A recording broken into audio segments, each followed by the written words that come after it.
Cumprimento os irmãos com a paz do Senhor nesta noite, amém? Nós, é motivo de alegria que estamos aqui nesta noite. Tomamos aqui as Bíblias, abram na carta de Paulo aos Romanos, capítulo 8, verso 17. Segunda-feira passada nós fomos até o versículo 16, que diz assim: o mesmo Espírito testifica com o nosso Espírito que somos filhos de Deus. Agora nós vamos para o verso de número 17 a seguir. Romanos capítulo 8, verso 17. Meu Deus, meu Deus, meu Deus, meu Deus. Diz assim a palavra de Deus, Romanos 8, 17. E, se nós somos filhos, somos logo herdeiros também, herdeiros de Deus e co-herdeiros de Cristo, se é certo que com Ele padecemos, para que também com Ele sejamos glorificados. E se nós somos filhos, repetindo, somos logo herdeiros também, herdeiros de Deus e co-herdeiros de Cristo, se é certo que com Ele sofremos, padecemos, para que também com Ele sejamos glorificados, exaltados. Vamos orar. Senhor, meu Deus e Pai, estamos aqui nesta noite para aprender da Tua Santa Palavra, meu Deus. Porque nos diz a Escritura, meu Deus, que nós devemos aprender do Senhor, que é manso e humilde de coração, para encontrarmos descanso para a nossa alma, porque o Teu jugo é suave, o Teu fardo é leve. Por isso nos ensina, Senhor, a Tua Palavra, nos dá entendimento e sabedoria para a glória e para a honra do Teu nome. Amém. Amém, irmãos? Graças a Deus.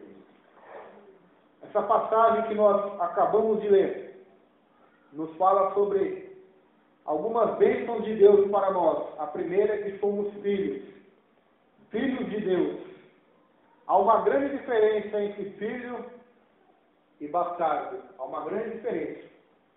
E essa diferença na Bíblia, irmãos, de uma forma clara, é mostrada na história daquela mulher cananeia.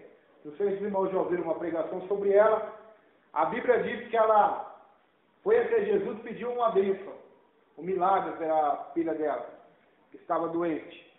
E Jesus olhou para ela e disse assim: não é lícito, mulher, eu tirar da boca dos filhos para dar aos cachorrinhos. Por quê? Porque os filhos de Deus eram os judeus, era o povo a qual Jesus fazia parte. O resto do mundo não fazia parte dessa promessa de Abraão, não era filho de Deus, não era escolhido de Deus. Mas aquela mulher, numa atitude de fé, disse: mas Senhora, também os cachorrinhos comem da migalha da mesa do Senhor. Outra passagem bíblica, irmãos, para ilustrar isso, é do filho pródigo. O filho pródigo retorna à casa do pai, o pai faz uma festa, o irmão mais velho chega e pergunta: o que está acontecendo aqui?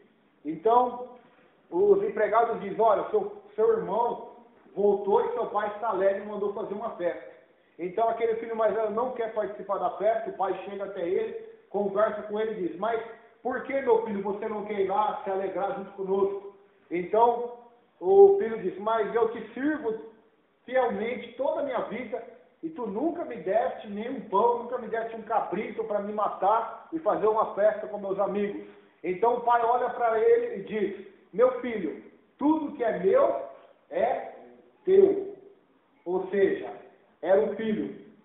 Então, há uma grande diferença entre filho e escravo, filho e empregado, filho e bastardo. Quando nós não conhecemos a Cristo, a Bíblia é clara nos dizer que somos filhos da ira. Meu Deus. Se você abrir a sua Bíblia em João capítulo 8, verso 44, Jesus chama alguns judeus de filhos do diabo. Ele diz assim: vós tendes por pai o diabo e quereis satisfazer o desejo do coração dele. Por quê? É o pai da mentira. Então, irmãos, nós vemos na Bíblia que existem os filhos de Deus e aqueles que estão longe do amor de Deus, longe de Deus, que não conhecem a Deus, não aceitaram o Filho de Deus, então não são filhos de Deus. João capítulo 1, se você quiser acompanhar aí, fala sobre os filhos de Deus. João capítulo 1. João capítulo 1, versículo de número 11, diz assim: João capítulo 1, verso 11, 12, 13. Veio para o que era seu, e os seus não o receberam. Ou seja, Jesus veio para os judeus, ele não veio para os brasileiros, para os africanos. Ele veio para os judeus, mas os judeus não o receberam. Mas, agora tem uma vírgula, mas a todos quanto receberam. Receberam quem? Receberam Jesus nas suas vidas. E receberam, deu-lhes o poder. Deus deu para eles o poder de serem feitos filhos de Deus, aos que creem no seu nome, os quais não nascem do sangue, nem da vontade da carne, nem da vontade do varão, mas nascem da vontade de Deus. Então, antes de conhecer a Cristo, não eram filhos. Depois de receber Jesus, receberem o Salvador, são adotados na família de Deus. Então, são, a partir disso, filhos de Deus. Por quê? Porque fazem parte da família de Deus. Deus tem família, irmão Roberto? Aonde está na Bíblia que Deus tem família? Está aqui em Efésios, irmãos, capítulo 2, verso 19. Diz assim, Efésios 2, 19. Marca aí para você ler depois. Assim que já não sois estrangeiros, nem forasteiros, mas concidadãos dos santos e da família de Deus. Então Deus tem família, irmãos. E nós devemos procurar fazer parte dessa família. Jesus disse lá em Mateus, ele estava pregando, a mãe dele, os irmãos vieram até ele. E não sei se foi discípulo, alguém na casa chegou até Jesus e disse, mestre, a tua mãe e teus irmãos estão lá fora e querem falar com você. Então Jesus olha para aquele povo que estava ouvindo ele ensinar e disse, aqui está a minha mãe e meus irmãos. Quem é a minha mãe e meus irmãos? São aquele que faz a vontade de meu Pai que está nos céus. Então, a família de Deus, quem faz parte dessa família se torna filho. E depois de se tornar filho, o que acontece? Se nós somos filhos, somos logo herdeiros também. Herdeiros do quê? Qual é a nossa herança como filho de Deus? Se a sua mãe e seu pai falecer, ele vai deixar uma herança. Se tiver filhos, vai ser dividido a herança. Entre os filhos, em parte igual. A herança, todo mundo sabe disso. Isso é facílimo de saber.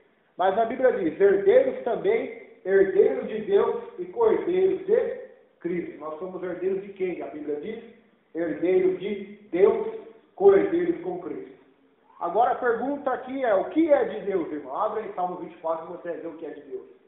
Salmo 24, verso 1. Vai falar para você o que é de Deus. Salmo 24, verso 1. Diz assim, que do Senhor é a terra e a sua plenitude. E todos aqueles que nesse mundo habitam são do Senhor. Ageu, capítulo 2, versículo 8. Deus vai falar assim para o profeta, minha é a prata, meu é o ouro, diz o Senhor dos Exércitos. As pessoas acham que a prata e o ouro existem só nessa terra. Existe na Nova Jerusalém também. Prata, ouro, tanto que existe ouro que as ruas da Bíblia diz que vai ser de ouro lá. Vai ser de ouro. Herdeiros de Deus e co-herdeiros com Cristo.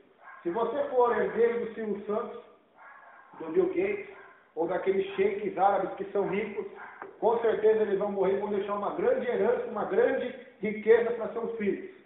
Agora, olha a herança que os santos são chamados. A herança de Deus.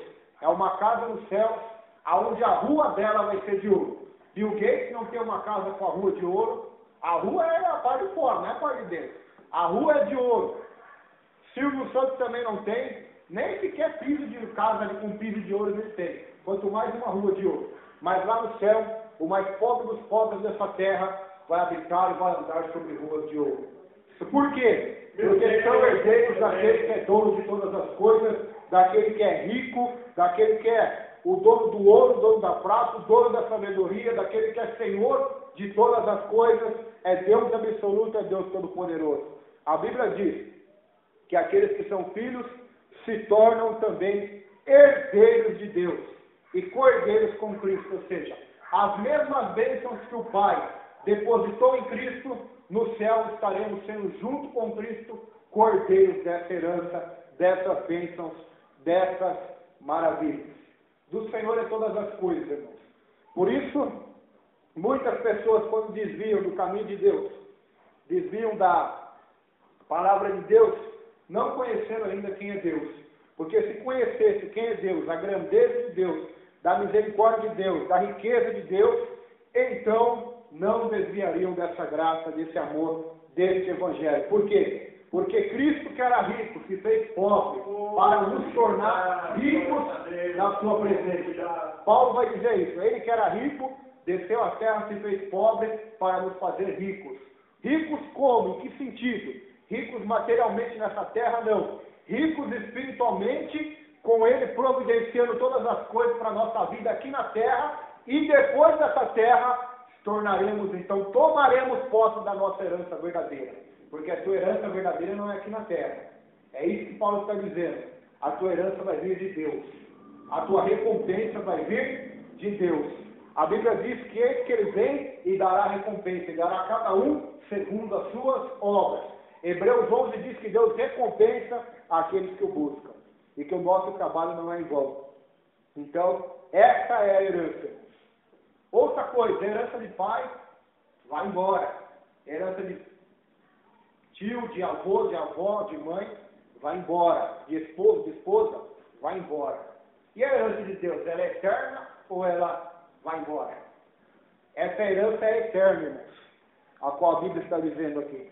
Não terá fim, será uma herança eternamente pelos séculos dos séculos. Então, a pergunta que eu faço para os irmãos: o que vale a pena você trocar a sua herança por um prato de lentilhas? Tem um homem na Bíblia que fez isso, irmãos. Se chama Esaú. Os irmãos conhecem a história de Abraão. Abraão teve um filho, o filho da promessa, Isaac. Isaac teve 2 filhos. O primeiro foi Esaú, o segundo foi Jacó. E certa feita eles estavam no campo, Esaú estava com fome, e Jacó tinha feito um guisado, um prato de lentilhas, e o seu irmão estava com fome. Então Jacó disse assim: vende para mim a tua primogenitura, o teu direito de herdeiro, de filho. Vende para mim que eu te dou esse prato de lentilhas. E a Bíblia diz que ele vendeu a sua herança, o seu direito de primogênito para Jacó por um prato de lentilhas. Lá depois na carta de Hebreus, se não me falha a memória, diz que Esaú depois buscou se arrepender, mesmo que em lágrimas, Deus não atendeu. Por quê? Porque ele vendeu a sua herança, ele vendeu a sua primogenitura. E é o que muitos têm feito hoje, irmãos, espiritualmente falando. Vendido a tua salvação, vendido a tua vida com Deus por um prato de lentilhas, por um prato de Satanás, por uma cilada do inimigo. Não venda a sua herança. Você é herdeiro de Deus e juntamente é cordeiro com Cristo. Imagina só. Se eu te falasse hoje aqui, você é cordeiro com Luiz Inácio Lula da Silva. A mesma herança que ele tem, você vai ter. Você é cordeiro hoje com o Silvio Santos. Tem gente que é mais se alegrar ao ouvir uma notícia dessa do que eu dizer: você é cordeiro com Cristo. Parece que é algo tão...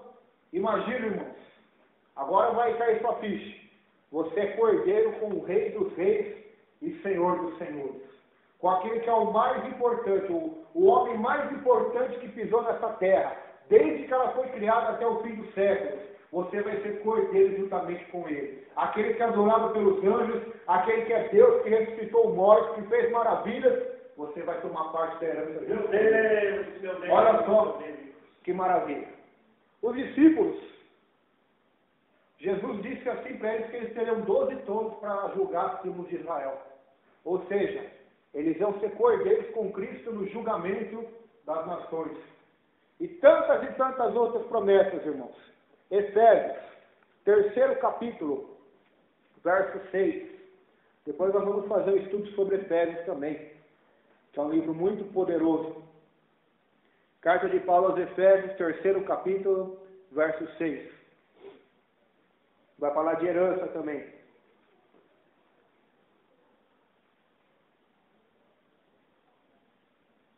A saber, que os gentios são cordeiros de um mesmo corpo e participantes da promessa de Cristo, pelo Evangelho, do qual fui feito ministro pelo dom da graça de Deus, que me foi dado segundo a operação do seu poder. Participantes da promessa de Cristo, herdeiros das promessas de Cristo, irmãos. Isto é a bênção do Evangelho. Só que tem uma vírgula, vocês veem no versículo 17, que existe uma vírgula. Olha aí na sua Bíblia. E Cordeiro de Deus, vírgula. Agora tem algo muito importante.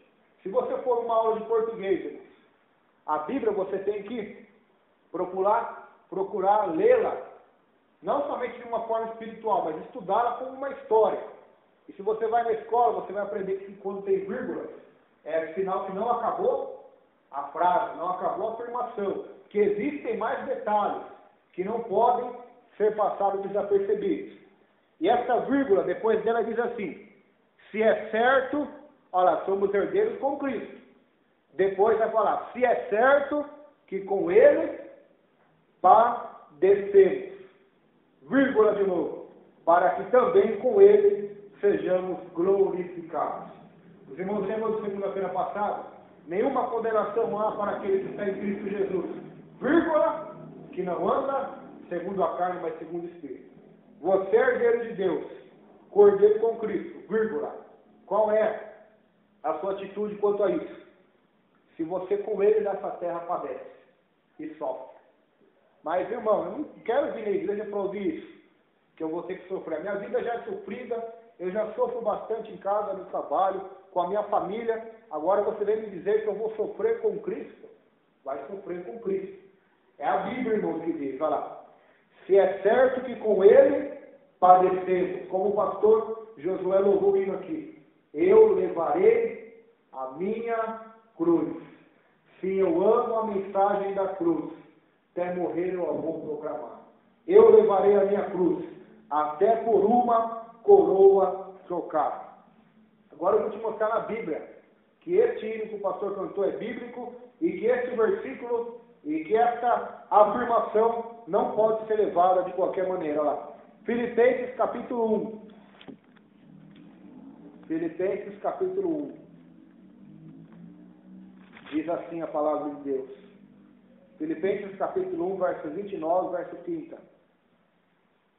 Diz assim. Filipenses 1, do verso 29 ao verso 30. Porque a vos foi concedido em relação a Cristo, não somente crer nele, como também padecer por ele, tendo o mesmo combate que já em mim tendes, visto e agora ouvis estar em mim. Paulo está dizendo, porque a vocês foi concedido em relação a Cristo, não somente crer nele, ou seja, não somente acreditar nele, confiar nele, glorificar o nome dele, mas também a padecer por ele, a sofrer com ele. Colossenses, capítulo 1, versículo 24.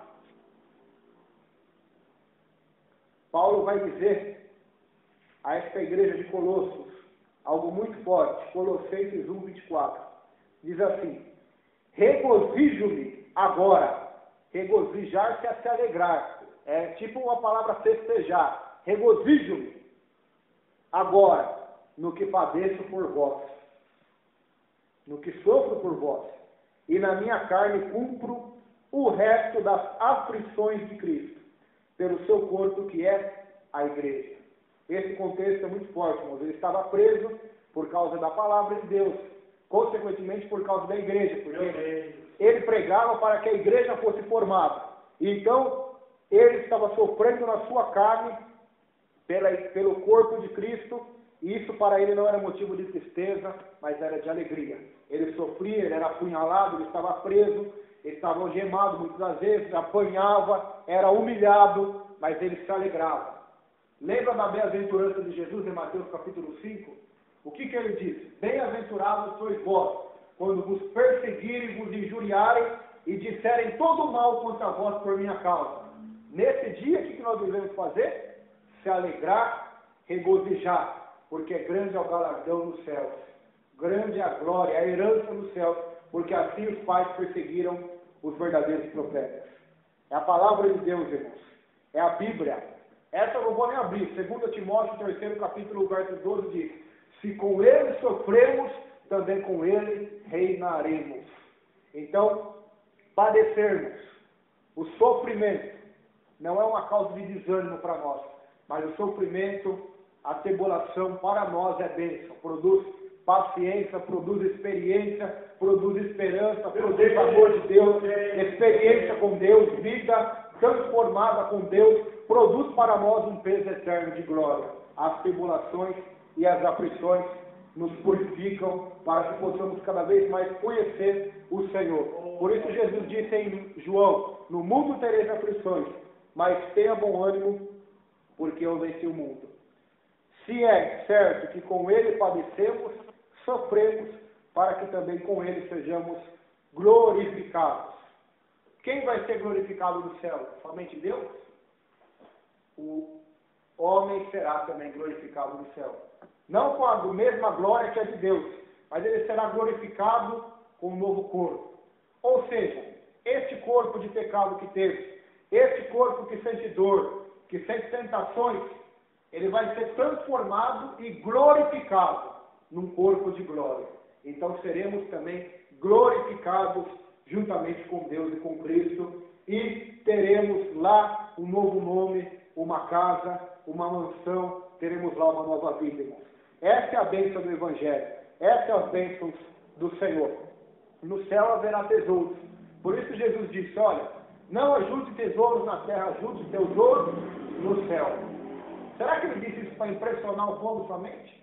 Será que no céu não vai ter tesouros? Será que no céu vai ser uma casa e vamos adorar a Deus e acabou? No céu haverá muitas coisas, irmãos, muitos mistérios que nem na Bíblia está escrito que serão desvendados, muitas coisas gloriosas.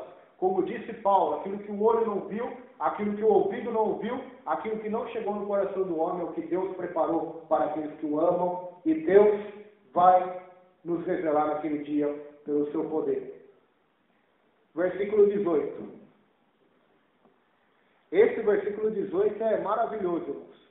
Diz assim: porque para mim, Paulo está dizendo, porque para mim, agora aplica para você, para mim, Roberto, para mim, Josué, fala, porque para mim, tenho por certo, ou seja, não duvido, tenho por certo, com certeza, que as aflições deste tempo presente, as aflições que eu passo na minha vida, na minha casa, com a minha vida financeira, na minha vida espiritual, com as perseguições, com as lutas do dia a dia, eu tenho por certo que para mim, as aflições deste tempo presente não são para comparar com a glória que em nós há de ser revelada. Aleluia! Não dão para se comparar com a glória que em nós há de ser revelada. Queridos, que passagem gloriosa. Eu quero ler aqui 2 Coríntios também, capítulo 4, versículo 17. Paulo vai dizer algo muito forte. 2 Coríntios, capítulo 4, verso 17. Diz assim: porque a nossa leve e momentânea tribulação produz para nós um peso eterno de glória muito excelente. Eu vou repetir, 2 Coríntios 4, 17. Primeiramente eu vou dizer as tribulações de Paulo, que ele chamava de leve. Ele foi açoitado, ele sofreu naufrágios, ele tomou quarentenas de açoites. O que é quarentenas de açoite? 40 açoitadas, 40 chicotadas na costa. E como era o chicote que Paulo apanhou? Era chamado de azorrado, com 7 pontas de ossos ou 7 pontas de terra. Era um pauzinho com 7 cordinhas, onde nas pontas delas haviam pedaços de ossos ou de metal. E com esse movimento ele tomou 40 delas. Jesus também tomou os açoites da Bíblia Sagrada. Para Paulo é leve e momentânea tribulação. Paulo foi preso, os irmãos conhecem a história de Paulo e Silas na cadeia, e muitas outras passagens, e muito que Paulo passou que nem na Bíblia está escrito. Muitas lutas, muitas adversidades. Uma vez ele teve que se fingir de morto para não morrer. Ele foi apedrejado, caiu, as pessoas acharam que ele estava morto, foram embora, depois de um tempo ele se levanta. Ele teve até que se fingir de morto para não ser apedrejado. Os problemas que ele tinha com a igreja, especificamente até de Corinto, com aqueles irmãos rebeldes. Os problemas que ele tinha com tantas pessoas, com os judeus, que perseguiam ele porque não criam que ele se converteu. Até mesmo alguns cristãos da época. Ele chama tudo isso do quê? Porque a nossa leve. Ele chama de leve, chama de coisa momentânea, passageira lá. Porque a nossa leve e momentânea tribulação produz para nós um peso eterno de glória muito excelente. Olha só a visão de Paulo. Por isso, alguns palestrantes de autoajuda dizem que a visão, ela determina o foco da pessoa. A visão é muito importante, porque a pessoa que tem visão é uma pessoa que vai longe. Agora, a pessoa que não tem visão, sinceramente, ela pode cair em qualquer lado. Agora, se você tem uma visão e tem um alvo definido, a sua visão é o que Deus é para você, do que Ele é dono e da obra da cruz. O teu alvo qual é? Agradar esse Deus, tomar a sua cruz e servi-lo. Então, quando você tem essa visão e este alvo, que também tinha Paulo, todas as coisas que você passa neste mundo, nesta vida presente, são leves e são momentâneas. Por isso eu quero te dizer hoje, as lutas que você passa, as dificuldades que você passa, parece até que é pesado para você, que é difícil para você, que é difícil para mim, que é pesado. Parece que é eterno, que não vai ter fim. Mas não acredite nisso. A Bíblia diz que as suas lutas são leves, as suas tribulações são leves. A Bíblia também diz que o momento da sua prova, que o momento das adversidades, da perseguição, não será eterno, é passageiro. E tudo isso que acontece conosco não é para o nosso mal. A própria Bíblia diz que todas essas aflições vão produzir para nós lá no céu um peso eterno de glória. Está lá na balança de Deus, as tuas lágrimas, os teus sofrimentos, as pegadas que Paulo tomava, as chicotadas, estavam lá na balança de Deus, estava cada vez descendo mais, cada vez mais a glória que Deus ia derramar sobre Paulo, o galardão, os tesouros de Deus na vida dele no céu, na Nova Jerusalém, estavam se tornando cada vez maiores. Quem sabe, irmãos, Paulo é um dos homens mais ricos lá do céu. Eu creio que seja, porque tanto que ele fez pela obra de Deus que se doou, pela obra de Deus que sofreu por causa do nome de Jesus, eu creio que eram uns homens ali cheios da glória de Deus, cheios das riquezas de Deus, cheios das misericórdias, do amor e da graça de Deus. Por quê? Porque tudo isso para ele produziu para ele uma glória.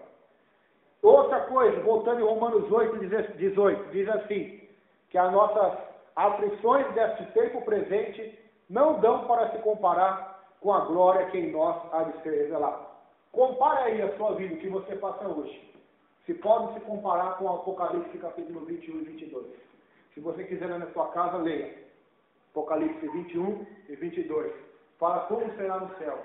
Fala da Nova Jerusalém, fala que não haverá morte, não haverá dor, não haverá lágrimas, não haverá pecado, não haverá maldição. Todos estarão felizes, não passarão mais por nenhuma dificuldade, estarão para sempre com Deus. Então, tudo que passamos aqui hoje, irmãos, não dá para se comparar com a glória que há de ser revelada. Versículo de número 19. Diz assim: porque a ardente expectação da criatura espera a manifestação dos filhos de Deus. Até a criação espera a manifestação dos filhos de Deus. Porque a criação ficou sujeita à vaidade, não por sua vontade, mas por causa do que a sujeitou, na esperança de que também a mesma criatura será libertada da servidão, da corrupção, pela liberdade da glória dos filhos de Deus. Porque sabemos que toda a criação geme e está juntamente com dores de parto até agora. E não só ela, mas nós, que temos as primícias do Espírito, também gememos em nós mesmos, esperando a adoção, a saber, a redenção do nosso corpo. Paulo está dizendo que o resultado do pecado no mundo foi o quê? Foi trazer a criação de Deus, foi torná-la sujeita à vaidade, torná-la sujeita ao pecado, torná-la sujeita às maldições. Quando Deus cria o Éden, Adão e Eva, havia terremoto no jardim do Éden? Havia chuvas demais ou chuva de menos, seca? Tudo era equilibrado. Tanto chovia o quanto era preciso. Agora o que nós vemos hoje? Alguns lugares chovem demais, ocasionando enchente. Outros locais não chove nada, ocasionando seca. Vemos maremotos, tsunamis, vemos coisas terríveis acontecendo na natureza. Animais atacando o ser humano. No jardim do Éden, animal não atacava nenhum ser humano, sabia disso? Nem o leão atacava. Você podia colocar a mão dentro da boca do leão e ele não te mordia. Essa velocidade que havia nos animais, que Deus criou eles dessa maneira, mas eles se sujeitavam a Adão, se sujeitavam a Eva. Tanto que a Bíblia diz lá em Gênesis que Adão colocou o nome em todos os animais. Imagina a memória de Adão para colocar o nome em todos os animais. Ele colocou o nome em cada animal. A cobra, você poderia pegar na mão, não te fazia nada. A Bíblia diz sobre essa restauração que haverá no milênio, onde a criança de peito vai colocar a mão na toca de uma serpente e a serpente não vai picá-la, porque não ocorrerá nenhum mal, nenhum dano diante da presença de Deus que vai encher a terra.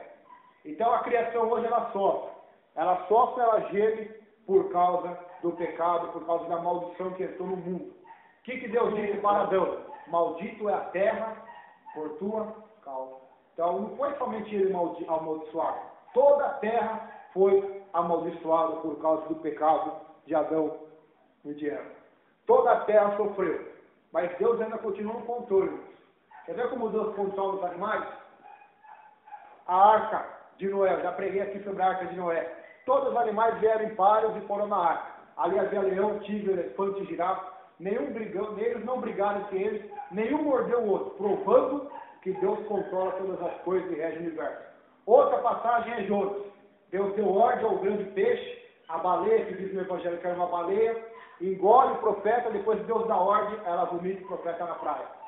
Outra passagem, Daniel. Daniel é lançado na cova, Deus dá ordem ao leão, o leão fecha a boca.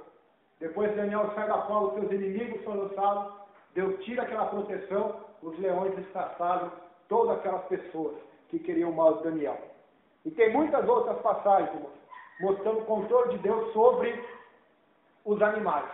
O controle de Deus sobre a natureza. A tempestade. O que Jesus disse? Vento, acalma, mar, aquieta. Por quê? Porque ele tem o controle sobre a tempestade.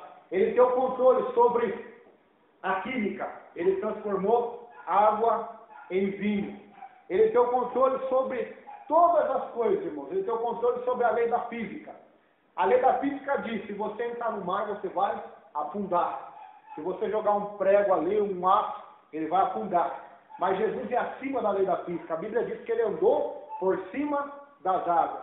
Então, quando ele estiver reinando, governando, então toda a natureza voltará ao seu original, a como era, ao controle do dono de todas as coisas, irmãos. Por enquanto nós vemos essas tragédias acontecendo, essas catástrofes acontecendo, por quê? Tudo resultado do pecado. A Bíblia diz que a criação geme, olha lá, versículo 22, porque sabemos que toda a criação geme e está juntamente com dores de parto até agora. Dor de parto, eu escutei uma vez um pregador falar que, segundo os estudos dos médicos, uma das dores mais terríveis que existe é a dor de parto. Dor mais terrível. E a Bíblia está falando o quê? Que a terra, a criação, os animais, a terra, a água, o sol, as estrelas, as árvores, gemem e sofrem com dores de parto até hoje. Até a criação, irmãos. O homem maligno, avarento, quando ele vai lá na Amazônia e desmata tantas e tantas árvores e acaba com as florestas, tudo por causa do dinheiro. Vemos aí, daqui a pouco vai ser só cana. Se não tivesse a lei do Ibama, nem esses matos que tem aí que nós oramos não teriam mais. Já teriam acabado com tudo para plantar cana. Por quê? A criação tem sofrido por causa do homem. Mas no dia do Senhor, e quando ele reinar, e quando houver a manifestação dos filhos de Deus, que vão reinar junto com Cristo, tudo isso vai acabar vai ser feito um novo céu, nova terra, onde Deus habitará para sempre com o seu povo. Agora vai dizer de nós, ó, o 23º versículo. E não só ela, ou seja, não só a criação tem sofrido, mas nós mesmos, ao ver tudo isso acontecer, que temos a primícia do Espírito, também gememos em nós mesmos, esperando a adoção, a saber, a redenção do nosso corpo. Então Paulo gemia, Paulo sofria, nós sofremos também ao ver o resultado do pecado sobre a terra. Mas Paulo aguardava e esperava o quê? A redenção do seu corpo, a salvação, a adoção, a restauração. Versículo 24. Porque em esperança somos salvos. Porque em esperança somos salvos. Ora, a esperança que se vê não é esperança. Por quê? O que alguém vê, como o esperará? Mas, se esperamos o que não vemos, com paciência o esperamos. Ah, mas você está falando tanta coisa sobre o céu, eu não estou vendo nada disso. Eu não vejo isso. Então você não tem a fé que produz a salvação. Mas a fé que produz a salvação é essa que está aqui. Porque em esperança somos salvos. Qual é essa esperança? Daquilo que eu não vejo, mas daquilo que eu creio, daquilo que eu tenho certeza. E por que eu tenho certeza? Porque não é uma palavra de homem, não é uma palavra de pastor, nem de evangélico, nem de católico, nem de espírita. Eu tenho fé e essa certeza, porque essas promessas estão na palavra de Deus. E a Bíblia diz que Deus não é homem para que minta, nem filho do homem para que se arrependa. O apóstolo Paulo diz: seja Deus verdadeiro e todo homem mentiroso. Isaías, capítulo 34, versículo 16 diz: buscai no livro do Senhor e leia, nada do que foi escrito lá vai falhar nem vai faltar, porque Deus falou pela sua boca, e o seu Espírito vai tratar de ajuntar e de cumprir cada palavra, cada promessa, cada profecia que está escrito dentro da santa palavra de Deus. Jesus foi mais forte ainda, ele disse assim: passarão o céu e as terras, mas a minha palavra não há de passar. Não passará a palavra de Deus. Qual é a tua esperança? Qual é a tua fé? A tua fé é em algo visível, é em algo tangente, palpável, material, que você consegue enxergar, ou a tua fé está alicerçada em Deus, que é Espírito? Está alicerçada na palavra de Deus falada, na palavra de Deus escrita, na palavra de Deus revelada para nós hoje, no último tempo, no tempo da vida de Jesus. Nós temos a esperança nisso ou não temos esperança? Quem espera tem paciência. É o que a Bíblia diz no verso 25. Mas esperamos o que não vemos, com paciência o esperamos. E Deus gosta de fazer isso com nós, irmãos. Os irmãos já vão aprendendo desde já. Amém. Deus gosta de fazer o crente ter paciência. Porque nós não temos paciência, a verdade é essa. Deus fez Abraão ter paciência. Deus deu uma promessa para ele, teve que esperar. Teve que ser provado para ter paciência. Paulo e tantos outros da Bíblia, José, teve que esperar. Ele teve um sonho, Deus deu um sonho a ele, que ele seria governador do Egito, que ele seria líder acima dos seus irmãos, que o sol, a lua, as estrelas estariam curvadas a ele, mas ele teve que ter paciência até Deus cumprir a palavra dele na vida de José. Então esse é o segredo, irmãos. Mas se esperarmos o que não vemos, com paciência o esperamos. Esta é a fé, irmãos. Paulo diz que nós andamos por fé e não por vista. Versículo 26. Verso 26. Vai falar sobre a obra do Espírito de Deus. E vai falar sobre oração também. Verso 26 diz assim: e da mesma maneira também o Espírito ajuda as nossas fraquezas, porque não sabemos o que havemos de pedir como convém. como é certo, mas o mesmo Espírito intercede por nós com gemidos inexprimíveis. O Espírito de Deus, irmãos, ele ajuda nas nossas fraquezas, na nossa debilidade. Ou seja, por mais que Paulo entendeu que Cristo veio à terra e concedeu a ele o poder para ser livre do pecado, para ser liberto do pecado, mesmo assim ele continuaria sendo homem. Não era Deus, era homem, com espinho na carne, com fraqueza. Paulo sentia sono, sentia canseira, ele ficava triste, ele ficava alegre, às vezes ele pensava em desanimar. Havia essa fraqueza nele, como há em nós também. Mas a Escritura promete o quê? A ajuda de Deus, através do seu Espírito Santo de Deus. Se você se encontra fraco, Meu Deus, sem força, peça a ajuda de Deus, do Espírito de Deus. Não tem outra alternativa.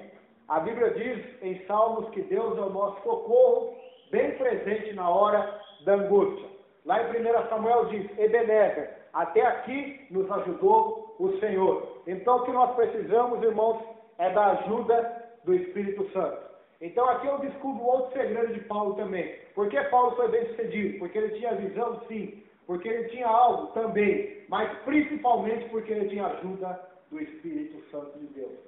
Se Paulo não tivesse o Consolador na vida dele, irmãos, a primeira coisa que ele faria ao receber a pedrada, ele ia murmurar, ele ia desistir, ele ia desanimar. Quando ele foi preso, injustamente, se o Espírito Santo não estivesse ali dizendo, meu filho, eu estou contigo, meu filho, grande é o teu galardão no céu, meu filho, lembra-se do que eu ensinei, bem-aventurado são aqueles que são perseguidos por causa do meu nome. E o Espírito estava ali jogando bálsamo, consolando a vida dele, com certeza ele teria naufragado na terra. Esse é o segredo, irmãos. Esse é o segredo da vitória e essa é a resposta para a maioria dos nossos fracassos. O porquê desanimamos, o porquê muitas pessoas desanimam, muitas pessoas voltam atrás, desanimam da presença de Deus, não querem Deus. O porquê disso? Porque não recebem ajuda ou não aceitam a ajuda do Espírito de Deus. A Bíblia diz que ele nos ajuda nas nossas fraquezas. O que é fraqueza, irmãos? O que é fraqueza para a nossa vida, irmãos?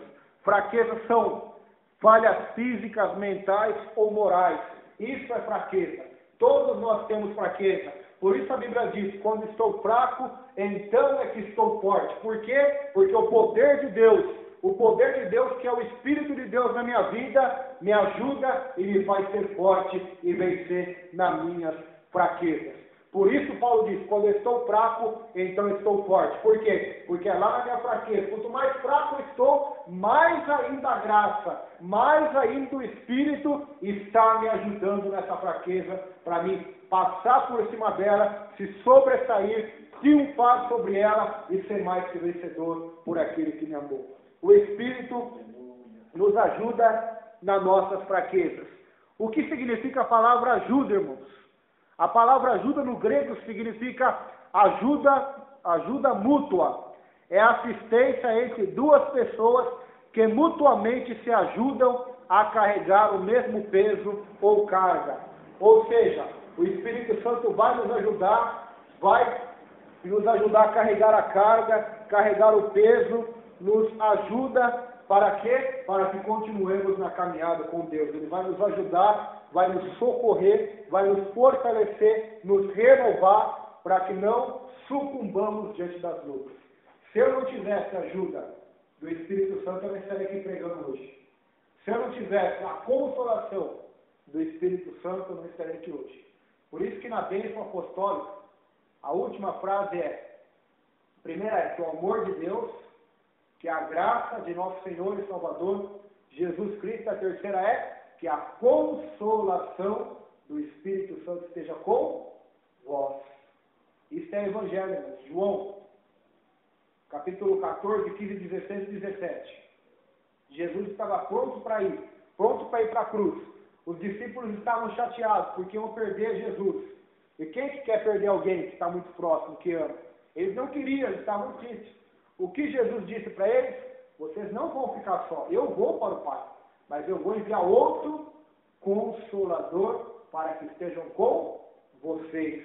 O Consolador, irmãos, o Espírito Santo, ele nos ajuda em nossas fraquezas. Ele nos ajuda e vai nos ensinar lá.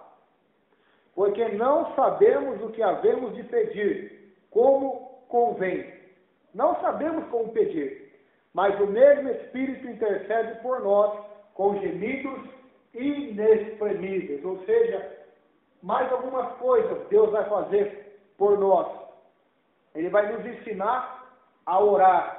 Por quê? Porque nós não sabemos orar, mas o Espírito vai nos ajudar a interceder com gemidos inexprimíveis, com uma oração de acordo com a vontade de Deus, com uma oração de acordo com o que Deus quer. O Espírito vai interceder por nós, vai se colocar diante do Pai e vai nos ensinar a orar uma oração que chega até o Pai com um aroma suave, com um aroma agradável. Isso é muito importante, irmãos, porque Paulo vai dar uma ilustração sobre isso lá em Coríntios. Ele diz assim, o espírito do homem sabe o que nele está, não é? O espírito do homem. Ou seja, você sabe o que está no teu coração. Eu não sei o que está no teu coração, mas você sabe o que está no teu coração. Cada um aqui sabe o que está no teu coração e na sua mente. Assim também, irmãos, o Espírito Santo sabe o que está no coração do Pai, o que está na mente do Pai, e qual é o propósito do Pai, quanto à minha vida, quanto à tua vida, quanto à nossa existência. O Espírito Santo sabe. Não tem como eu falar aqui qual é a perfeita vontade de Deus para o pastor Josué, aqui em São Manuel, na Igreja Cordeiro de Deus, ou para a minha vida lá no Central onde eu trabalho. Talvez eu não sei os mistérios da vontade de Deus, do plano de Deus, mas o Espírito sabe qual é a vontade do Pai para a minha vida, no meu trabalho, na igreja, aqui, nessa cidade. Eu tenho nascido onde eu nasci, vivido onde eu tenho vivido. O Espírito Santo sabe o motivo da nossa existência e sabe ligá-la junto com a vontade do Pai para que nós possamos fazer a vontade de Deus para a nossa vida. Um exemplo clássico disso. Eu vou mudar de casa. Eu moro aqui, vou para Botucatu. Ou eu moro aqui e vou para o Chile. Ou vou mudar de igreja, vou mudar de trabalho. Talvez na Bíblia não tenha claramente qual a vontade de Deus acerca dessas pequenas coisas. Mas o Espírito que sabe qual é a vontade de Deus, quando nós formos orar e perguntar para Deus, ou pedir para Deus nos guiar para fazermos a sua vontade, Ele sim vai nos guiar de acordo com a boa, perfeita e agradável vontade de Deus, para tomarmos a decisão que agrada a Deus. E isso que Ele vai fazer com gemidos inexprimíveis, ou seja, com gemidos inexplicáveis, que não tem palavras humanas para descrevermos. É a mesma coisa que você vai no velório, e a mulher e o marido são casados 60 anos juntos, e de repente o marido vai, ou a mulher vai, aquela vida está ali chorando, a dor da saudade, a dor, e não tem palavras humanas que você chegue naquele velório para consolar aquela mulher ou aquele homem. Não dá. A única coisa que você pode falar é vamos orar para você, para Deus te consolar, mas não existe palavras no vocabulário que você possa ali falar com aquela pessoa. Por quê? Aquele é um gemido inexprimível, gemido da alma. Assim também o Espírito geme por nós, intercede por nós com gemidos inexprimíveis, com palavras inexprimíveis. São coisas, irmãos, que é um mistério de Deus. É a mesma coisa que o crente está caminhando para o abismo. E ele não está orando, não está praticando a vontade de Deus. Está indo para o abismo, não está indo no abismo, mas está indo. O Espírito que nele está vai começar a interceder por ele, com gemidos inexprimíveis. Vai sentir a dor daquela alma indo para o inferno. Vai sentir a dor e vai gemer por ela com gemidos inexprimíveis. Porque o Espírito sabe o preço que foi pago pela nossa salvação. Eu e você não sabe. Eu e você não estava ali diante de Jesus, diante de Caifás, de Pilatos. Não estávamos ali aos pés da cruz. Não temos a expressão, não temos a imaginação para imaginar o tamanho do preço que foi a morte na cruz. Que foi a encarnação de Deus vindo até a terra, se tornando homem para nos salvar. Mas o Espírito sabe, na profundidade, essas coisas, por isso ele sabe o valor da alma e intercede por nós com gemidos que são inexprimíveis. Verso 27. E aquele que examina os corações, sabe qual é a intenção do Espírito. Olha lá. Aquele que examina os corações, sabe qual é a intenção do Espírito. E é ele que, segundo Deus, intercede pelos santos. Ou seja, ele vai interceder segundo Deus, não segundo o homem, não segundo a liderança da igreja, não segundo o pensamento do homem, a vontade do homem, o desejo do coração do homem. Mas ele vai interceder segundo Deus. Ele vai interceder pelos santos, vai interceder pelas almas. Então vemos aqui várias coisas, irmãos, que o Espírito Santo faz. Lá em João 17, Jesus fala, João 16, Jesus fala que quando alguém está pregando ou louvando o hino, ou talvez até se alguém pregar, se alguém louvar, ele fala que é o Espírito Santo que convence o homem do pecado, do juízo e da justiça. Acabou a obra de Deus somente nisso? Acabou a obra do Espírito? Então eu não preciso mais do Espírito. Ele já me convenceu. Não acabou, só começou. Só começou o trabalho. Depois do pecador ser convencido, agora o Espírito Santo vai começar outra obra. Qual é? Santificá-lo até a vinda de Jesus. Vai começar a santificá-lo, a interceder por ele, a consolá-lo das lutas do dia a dia, das perdas do dia a dia, das tribulações. Meu Deus. O que mais ele vai fazer? Vai dar poder. Poder para nós, irmãos. Atos capítulo 1, versículo 8 diz: mas recebereis poder, virtude, ao descer sobre vós o Espírito Santo, sereis as minhas testemunhas. Ou seja, sem o poder do Espírito Santo, não conseguimos ser testemunhas de Jesus. Então você vê o quão você é dependente da presença do Senhor, da presença do Espírito Santo de Deus. Então quando você for orar na sua casa, na igreja, peça para Deus: Deus, me ensina a orar através do teu Espírito Santo. Me ensina a interceder de acordo com a tua vontade, de acordo com a tua palavra. Porque o Espírito Santo, ele também tem essa função de nos ensinar as coisas que Jesus nos ensinou a guardar. A Bíblia diz assim, que o Espírito da verdade nos vai guiar em toda a verdade. Ou seja, o Espírito Santo vai nos guiar na nossa vida de oração, na nossa vida de pregação, de ensino, na nossa vida familiar, ministerial, profissional. O Espírito Santo quer participar. Tem gente que acha, irmãos, que o Espírito Santo só quer participar do culto. Tem gente que acha que o Espírito Santo só quer, no culto, te dar um sentimento de alegria, de paz. Depois você vai embora para sua casa e parece que tudo aquilo foi embora, tudo aquilo acabou. Não.